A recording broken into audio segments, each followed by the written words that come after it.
Eu vendia sacolé, né, que lá em Araxá chama chup-chup.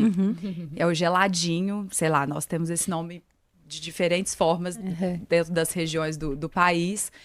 Mas eu montava minha vendinha ali e fazia o suco, o sacolé, a pipoca e o brigadeiro. Você fazia tudo. Na porta de casa, com 6 anos. Só que a minha mãe fazia. Quando eu fiz 7, 8 anos, eu fazia. E aí, com 8 anos, eu já levava para a escola o bombom. E aí, eu já não fazia só o brigadeiro mais, eu fazia o bombom recheado. Chegava da escola e preparava o bombom recheado. Então, com isso, eu comecei a ter uma noção do dinheiro e de querer ter o meu dinheiro. Porque assim, eu fazia o que eu bem entendesse com ele. E isso não veio de ninguém. Não foi uma coisa ensinada, foi algo que nasceu realmente comigo. Então, essa é a explicação que eu dou para a nossa essência, né? Como que a gente é, quais são as características que a gente nasceu e como essa sociedade, essa convivência, essa educação nos transforma ao longo da nossa vida. Então, a minha relação com o dinheiro na infância sempre foi de saber e ter certeza que o mais importante na minha vida seria a minha independência financeira. E assim eu fui buscando com que isso acontecesse. Buscando essa noção do dinheiro, fazendo de tudo para conquistar as minhas coisas e ter o meu e não o do outro. Então, com 7 anos eu também comecei a participar de festivais de música. Você já cantava naquela época? Sim, não porque eu queria o troféu, mas eu queria o prêmio. Olha só! Então, o meu primeiro troféu, o meu primeiro prêmio, ele veio de um festival de música que eu participei e eu queria decorar o meu quarto com papel de parede. E custava R$100 para eu fazer isso. E não tinha como os meus pais fazerem. Então, eu vi um cartaz na escola e falei, opa, o terceiro lugar paga R$100. Então, eu vou mirar no terceiro lugar. E a hora que eu fiquei em terceiro lugar, aquilo foi uma felicidade no dia seguinte. E por isso que eu falo muito do basta sentir. Porque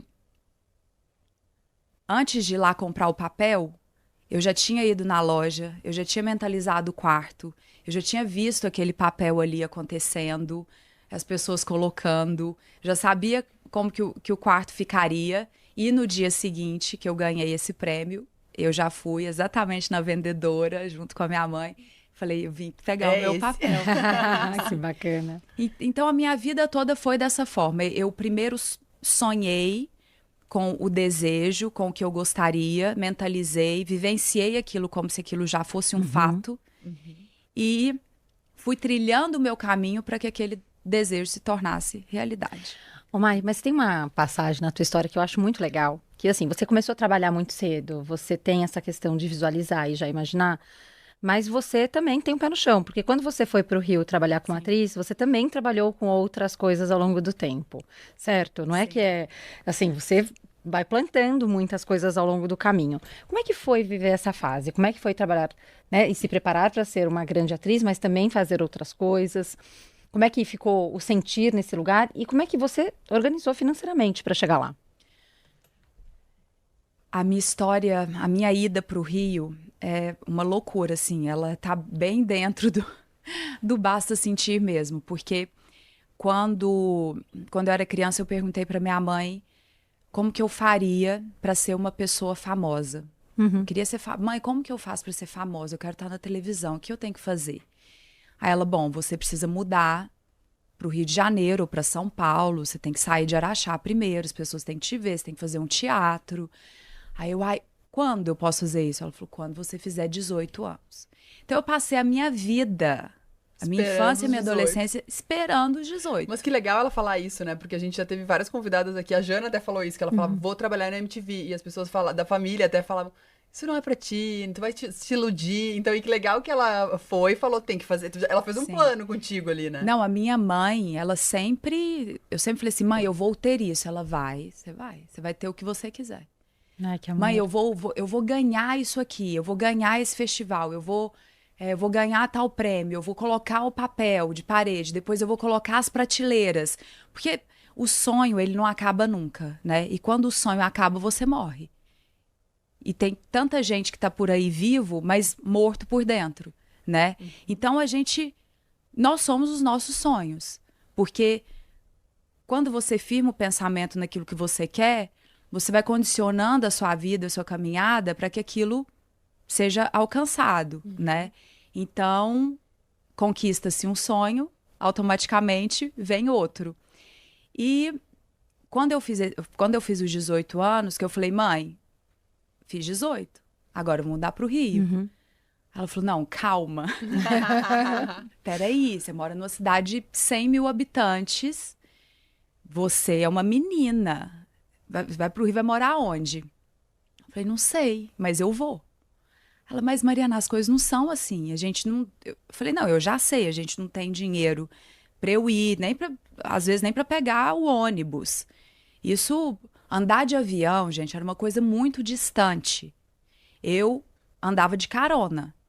E aí, quando sobrava um dinheiro, eu andava de ônibus, mas até então era pegando carona que eu chegava em algum lugar. E então, assim, a ida já era difícil. Como que eu ia me manter lá? Como que eu pagaria a escola de teatro, sabe? E os meus pais também não conseguiam. Mas eu tinha uma certeza. Falei, alguma coisa vai acontecer, porque eu vou para lá. Esse é o meu caminho, é isso que eu quero. Se eu for para qualquer outro lugar, eu estou desviando da minha rota.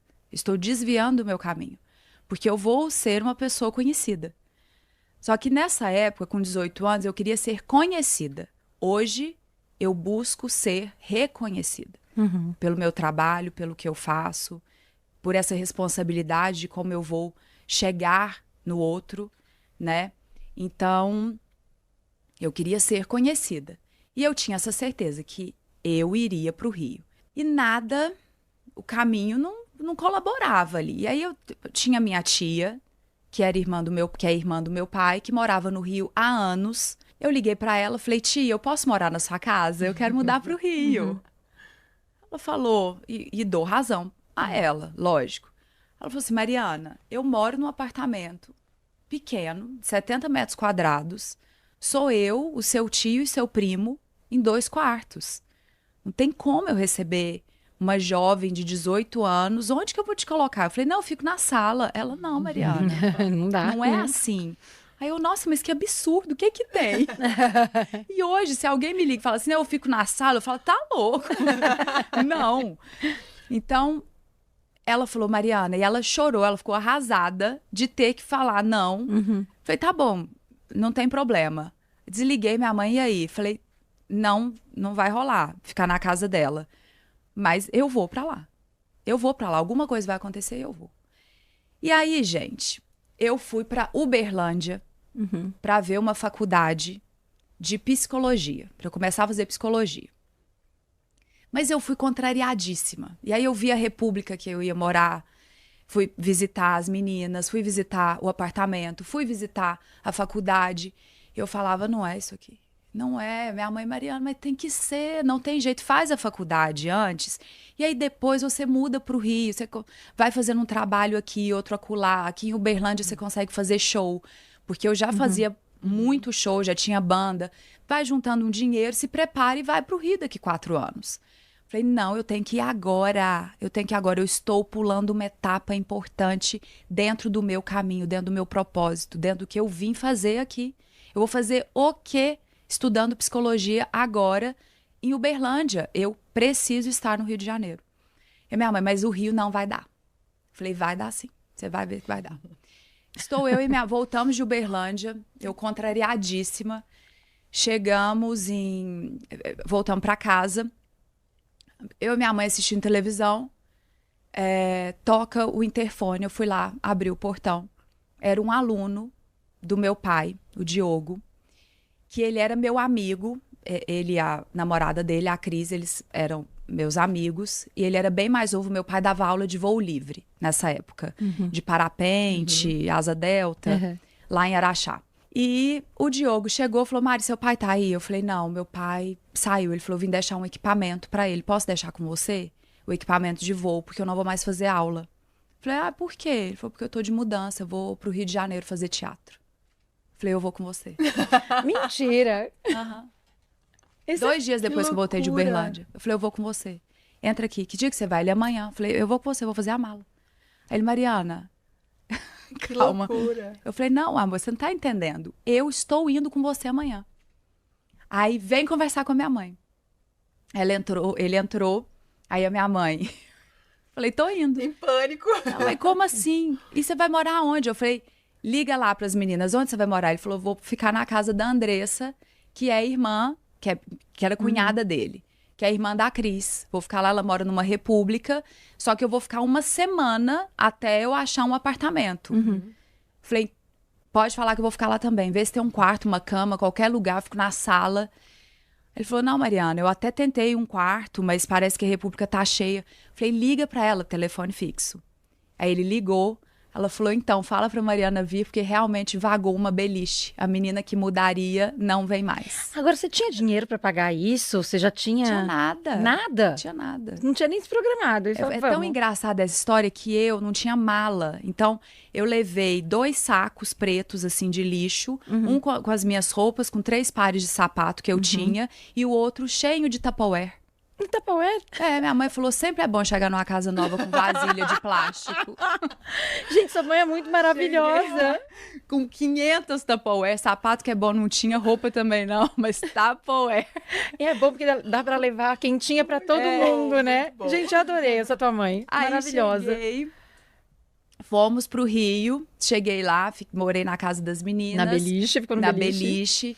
E aí as coisas começaram a acontecer. Eu me matriculei no mesmo teatro que ele. Isso eu fui no dia seguinte, gente. E eu tinha essa certeza, que ia dar certo. Todo mundo falava assim pra mim, você é louca. Todo mundo assim, amigos e tal. Você vai pro Rio de Janeiro, todo mundo vai pro Rio de Janeiro e quer a mesma coisa. Falei, mas se a gente pensar assim, a gente não sai do lugar. Total. Eu não vou pensar no que as pessoas querem, eu tenho que pensar no que eu quero, é o meu caminho. É individual esse caminho, essa trajetória. E aí, eu tinha certeza. Eu não sabia que eu passaria por tanta coisa, mas essa certeza me preparou para que eu pudesse passar da melhor forma possível por tudo. Por todas as pedras, por todas as confusões, as dificuldades, porque não tinha opção.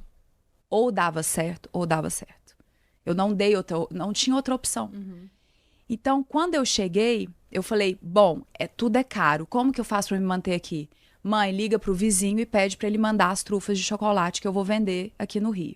Então, ele me mandava 300 trufas de chocolate por semana, por Sedex, e eu vendia 300 trufas por semana.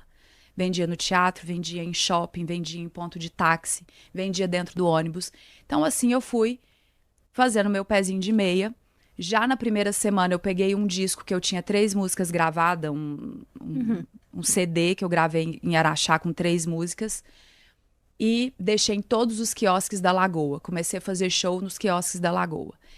Já cheguei com um currículo, essa parte eu não me orgulho, mas, poxa, me dei um desconto. Eu tinha 18 anos, um currículo todo mentiroso, para eu conseguir um emprego no shopping. Então, Aí você conseguiu. o que aconteceu? Eu percebi que onde eu chegava e falava assim, então, vai ser meu primeiro emprego. Ninguém me dava queria o chance. primeiro E eu emprego. precisava trabalhar. Então, eu coloquei um monte de nome de loja e os telefones das minhas avós. E treinei as minhas avós.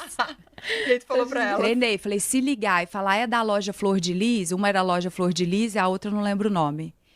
É da loja Flor de Lis? Você fala, é. A Mariana Rios trabalhou aí? Trabalhou, ela era ótima, e desliga. E assim aconteceu, e assim eu consegui meu primeiro emprego numa loja do shopping. Então, assim, eu já cheguei desenrolando tudo. É isso. Quando eu acredito, gente, que às vezes não dá certo porque a pessoa tem muita opção. Quando você não tem opção, você tem que acordar, você tem que batalhar, você tem que fazer aquilo acontecer, porque você precisa comer, você precisa de um lugar para morar, você precisa se vestir, você quer ter uma qualidade de vida, você vai lá e faz. Não tem plano B. Não tem plano B. Então, assim, eu já cheguei desenrolando tudo.